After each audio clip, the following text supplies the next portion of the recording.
Gold hub తాకట్టులో ఉన్న బంగారాన్ని విడిపించి కొనబడును. అదే రోజు ఆన్లైన్ ధరకు కొని డబ్బులు ఇవ్వబడును. నమస్తే, వెల్కమ్ టు మనం టీవీ. నేను వలి.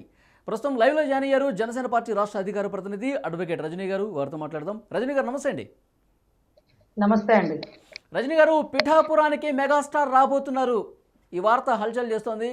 మీకు ఇంకా బాగా తెలిసి ఉంటుంది. ఎప్పుడు వస్తున్నారు, ఎక్కడెక్కడ ప్రచారం చేస్తున్నారు, మీకున్న సమాచారం ఏంటి మేడం? సార్, ఈరోజు పెద్దన్న అడుగు పెట్టబోతున్నాడు పిఠాపురంలో. ఏదైతే కళ్యాణ్ బాబు గారికి సపోర్ట్గా ఈరోజు వరుణ్ తేజ్ గారు, నాగబాబు అన్న, ఎవరైతే వాళ్ళ వైఫ్ భార్య గారు, వీళ్ళందరూ కూడా విస్తృత స్థాయి ప్రయోజనాల కోసం ప్రచారం చేయడానికి వస్తున్నారండి. అన్నయ్య వస్తున్నాడు అంటే ఎప్పుడు వస్తుందండి మాకు పాట? అన్న వచ్చే ఆశ వచ్చే అనే ఒక పాట రాగానే మాకు రోమాలు లెక్క పొడుస్తుంటాయి. అదొక రకమైన సంతోషం అండి. అంత సంతోషంలో కళ్యాణ్ బాబు గారి అంటే ఆ పాట వింటే మా అందరికీ సంతోషం వస్తుంది. కానీ కళ్యాణ్ బాబు గారికి ఎప్పుడు సంతోషం అంటే వాళ్ళన్న ప్రచారానికి వస్తే అది కన్నీటి పర్యంతం అయిపోతుందండి. ఎందుకంటే నిజంగా మొండోడివి కళ్యాణ్ బాబు నువ్వు. ప్రజారాజ్యం పార్టీలో మనం ఈ విమర్శలు మనం తట్టుకోలేకపోతున్నాం. కుటుంబాన్ని రోడ్డుకిచ్చేసుకుంటున్నాం. ఎందుకోసం తాపత్రయపడుతున్నామో, ఏం చేస్తున్నామో, చివరికి ఎక్కడికి వెళుతుందో అర్థం కాని పరిస్థితుల్లో ప్రజారాజ్యం పార్టీని పక్కన పెట్టాల్సిన టైంలో కన్నబాబు అనే వ్యక్తి, ఎందుకంటే మొన్న పవన్ కళ్యాణ్ గారు చెప్పారు, డొక్కు స్కూటర్ వేసుకొని మా ఇంటి వాకిట్లో నుంచే కన్నబాబు నీకు రాజకీయ భిక్ష పెట్టినటువంటి వ్యక్తి చిరంజీవి అని ఎందుకు చెప్తున్నారంటే, అప్పట్లో ఆయన వల్ల కాదు ఈ మాటలు తీసుకోలేకపోతున్నాను అనే పరిస్థితుల్లో అప్పుడు యువరాజ్యం పార్టీ అధినేత అయిన కళ్యాణ్ బాబు చెప్పారు, అన్న నేను పార్టీ నడిపిస్తానన్నా. అంటే నీ వల్ల ఏమవుతుంది? నీకు మీద నీకు కోపం ఎక్కువ, నీ వల్ల కాదు, నువ్వు అసలు రాజకీయాలకి పనికిరావు. చిరంజీవి గారు కళ్యాణ్ బాబుని నమ్మి పార్టీ ఇస్తే ఒక చెడ్డ పేరుని మనం మూట కట్టుకుంటాం. అతనికి చేత కాదు రాజకీయం, అతను అది అతను ఇది అంటూ కన్నబాబు చిరంజీవి గారికి కళ్యాణ్ బాబు గారి గురించి తప్పుగా ప్రచారం చేస్తారు. ప్రజారాజ్యం పార్టీ క్లోజ్ చేయడానికి కన్నబాబు గారి పాత్ర కీలకం.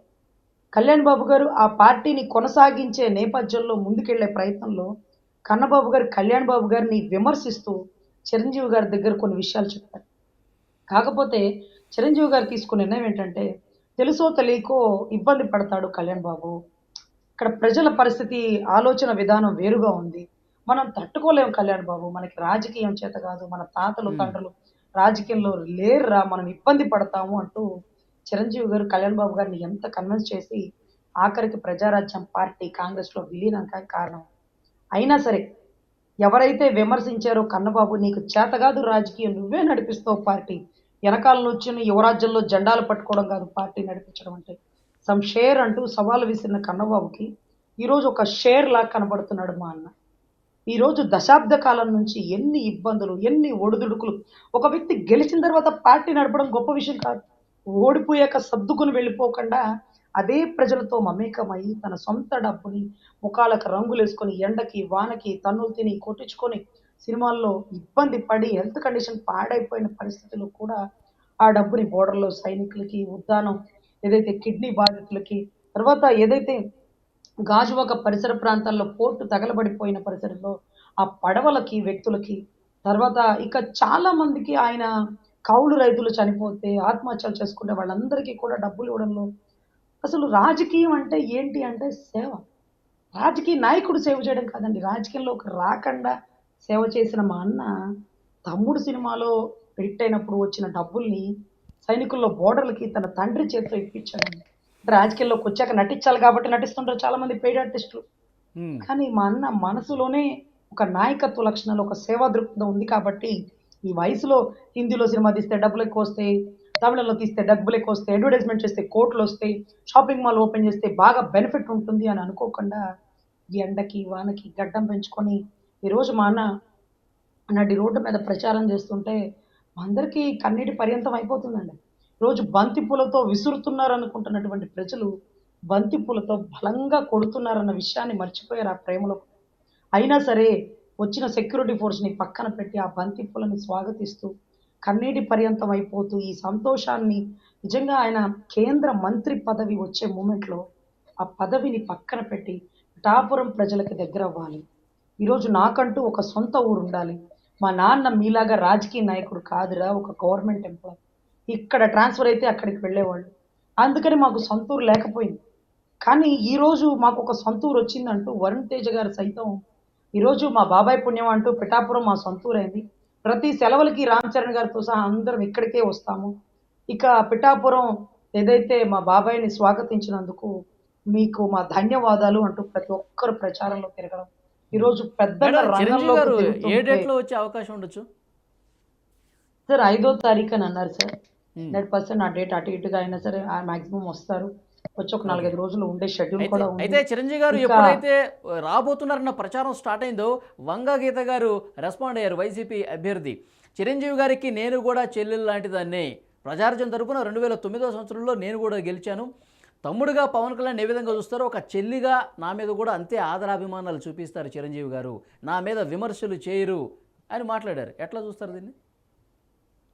అవును. ఆయన ఎవరిని చేయడండి. వంగ గీత గారినే కాదండి. ఆయన్ని విమర్శించి బూతులు తిట్టిన రోజాని సైతం ఎప్పుడు మాట్లాడరండి. కాకపోతే వంగ గీత గారు గుర్తుంచుకోవాలి. విశ్వాసం అంటే ఏంటి? ఈరోజు నీకొక సీట్ ఇచ్చి ప్రజారాజ్యం పార్టీలో నా చెల్లి నిలబడి గెలిపించండి అంటూ ప్రచారం చేయడానికి నీ అన్న చిరంజీవి గారు వచ్చారే ఆ రోజు. అటువంటి గొప్ప అవకాశం ఇచ్చినటువంటి నీ అన్నని వదిలి ఏది కొణిదెల గారి చిరంజీవి గారిని వదిలేసి నువ్వు పక్క పార్టీలోకి ఎలా జంప్ అయిపోయావమ్మా? కనీసం నీ మీద నీకే సిగ్గనిపించాలి. ఎందుకంటే చిరంజీవి గారు నన్నేమి అనరు అంటే అఫ్కోర్స్ ఆయన నిన్నే కాదు జగన్ గారిని సైతం ఏమి అనరు. పవన్ కళ్యాణ్ గారిని గెలిపించండి. పిఠాపురం గొప్పగా డెవలప్ అవుతుంది. డెవలప్ చేయగల సమర్థత గల వ్యక్తి నా తమ్ముడు. ఎన్ని ఇబ్బందులు ఎదురైనా నిలబడ్డాడు. మొండివాడు. రాజు కంటే మొండివాడు గట్టివాడు. ఓడిపోయిన, ఇబ్బంది పడిన, విమర్శలు సంధించిన, కుటుంబాన్ని రోడ్డుకు లాగాల్సిన పరిస్థితి వచ్చినా కానీ చలించకుండా రాష్ట్ర ప్రజల ప్రయోజనాల కోసం, రాష్ట్ర ప్రజల కోసం నిలబడిన నా కళ్యాణ్ బాబు నా తమ్ముడని సగర్వంగా చెప్పుకుంటున్నాను. ఈరోజు ఇక్కడ నుంచి నా అభ్యర్థులు ఎవ్వరు మోడీ గారిని సైతం, కనీసం అమిత్ షా గారిని సైతం, కనీసం ఢిల్లీ అపాయింట్మెంట్ కూడా రాని పరిస్థితి ఉంది. కానీ నా కళ్యాణ్ బాబు ఈరోజు మోడీ గారు చెప్తారు నా వెనకాల కళ్యాణ్ జీ ఉన్నారు అని. అటువంటి గొప్ప వ్యక్తి పిఠాపురానికి రావడం, పిఠాపురంలో శ్రీ బాధ వల్లభుడు సాక్షిగా, పురుహుతిక అమ్మవారి సాక్షిగా నా తమ్ముడికి మీ దీవెనలు ఉండాలి, ప్రజల దీవెనలు, దేవుడు ఆశీస్సులు అంటూ అయితే ఈరోజు చిరంజీవి గారి చేసే ప్రచారానికి సంబంధించి సజ్జల గారు కూడా రియాక్ట్ అయ్యారు మేడం. అంటే కూటమికి ఇద్దరు అభ్యర్థులకు సంబంధించి చిరంజీవి గారు ఏదైతే వీడియో రిలీజ్ అయిందో సీఎం రమేష్ గారికి, పంచకల రమేష్ గారికి నా మద్దతు ఉంటుంది అని చెప్పేసి, ఆ సందర్భంలో సజ్జల గారు ఏమన్నారంటే ఎవరు ప్రచారం చేసినా, ఎక్కడికి వెళ్ళి ప్రచారం చేసినా ఒక గుంపులు గుంపులుగా, ఇప్పుడు పిఠాపురంలో జబర్దస్త్ వాళ్ళు సినిమా హీరోలు అందరూ వస్తున్నారు కదా, గుంపులు గుంపులుగా పందులే వస్తాయి, సింహం సింగిల్గా వస్తుందని చెప్పి మళ్ళీ ఒకసారి డైలాగ్ పేల్చారు. ఏమంటారు? జబర్దస్త్లో మెయిన్ పకపక డైమండ్ రాణి ఎక్కడ ఎమ్మెల్యేగా పోటీ చేస్తుందండి?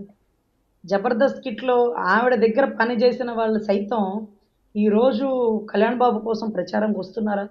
లేకపోతే సినీ ఆర్టిస్టులు, క్యారెక్టర్ ఆర్టిస్టులు ప్రతి ఒక్కరు ఒక నిజాయితీ గల వ్యక్తిని, ఒక ధర్మ పోరాటం గల వ్యక్తిని ఖచ్చితంగా గెలిపించాలి. ఇలా గెలవకపోతే ఈ రాష్ట్రంలోనే లేనట్టండి, నిజాయితీ ఓడిపోయినట్టండి. ఆ వ్యక్తి గెలుపు ఈరోజు ధర్మం 4 పాదాల మీద నడుస్తుంది అనడానికి, నిజాయితీ ఈరోజు బతికుంది అని చెప్పడానికి, సత్యమేవ జైతే అనే కాన్సెప్ట్కి ఒకే ఒక్క దర్పణం పవన్ కళ్యాణ్ గారి భారీ మెజారిటీతో గెలవాలి. థ్యాంక్ యూ వెరీ మచ్ అండి. నమస్తే.